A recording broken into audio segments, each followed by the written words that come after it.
Saudi আরবের হৃদয়স্পর্শী ভিডিওটি সামাজিক যোগাযোগ মাধ্যমে ব্যাপকভাবে ভাইরাল হয়েছে, যেখানে এক প্রবাসী কর্মীকে সৌদি পতাকার প্রতি গভীর সম্মান প্রদর্শন করতে দেখা যায়।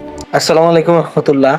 সৌদি আরবে ঘটে গেল এমন একটা ঘটনা যে সকল প্রবাসীরা চমকে উঠলো। প্রবাসীরা বিশেষ করে সৌদি আরবেরা, যে এমন একটা ভালো মানুষ আছে যে সৌদি আরবের যে কোনো মানুষ কতগুলো সৌদি আরবের কালেমার পতাকা নিয়ে ডাস্টবিনে ফেলে দেয়।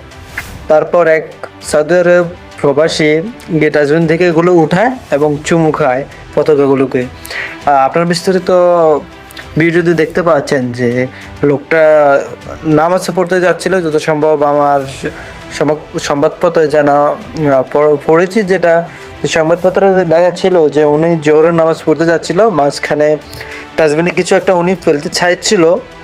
এই জন্য তিনি দেখলেন যে ডাস্টবিনের ভিতরে কালেমার পতাকা পড়ে রয়েছে অনেকগুলো, একটা দুটো না অনেকগুলো। তাই তিনি এগুলো নিয়ে সুন্দর করে নিয়ে হাতের মতো রেখে মুখে চুমু খেয়েছেন, দেখলাম, আপনারাও দেখতে পাচ্ছেন। আর এই ঘটনার পর আসলে এটার পর জানা যাচ্ছে যে ইনি পাকিস্তানের নাগরিক সম্ভবত।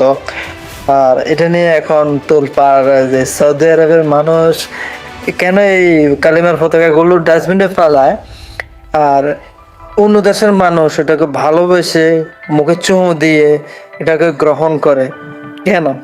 আসলে মূলত হচ্ছে যে এটা কালিমার পতাকা, সৌদি আরবের মানুষরা জানি না কি ভাবছে এটাকে, অথচ আমাদের বাঙালিরা অথবা বিভিন্ন মুসলিম কান্ট্রিরা জানে এটা কালেমার পতাকা।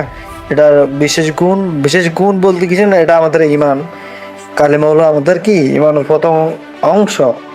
তাই তিনি এই ব্যাপারটা তিনি অনেক আমাদের অনেক ভালো লেগেছে সবাইরই, তাই এটা নেট দুনিয়ায় ভাইরাল। তো আপনারা এসব ব্যাপারটা গুরুত্বপূর্ণ। আপনারা এরকম আরো ভিডিও পেতে চাইলে আমার চ্যানেলটিকে সাবস্ক্রাইব করে রাখুন। আর আপনারা দেখুন ভিডিওটা, কত ভালো লাগে। এতক্ষণ আমার সাথে থাকার জন্য আপনাদেরকে বিশেষভাবে ধন্যবাদ। একটা ভালো ভিডিও, খারাপ না এটা। ভিডিওটি ভালো লাগলে অবশ্যই চ্যানেলটিকে সাবস্ক্রাইব করে রাখবেন, যাতে পরের ভিডিও ছাড়ার সাথে সাথে আপনাদের কাছে পৌঁছে যায়। তো বন্ধুরা, এরকম ভালো ভালো ভিডিও পেতে চাইলে আমার সাথে থাকবেন ইনশাআল্লাহ।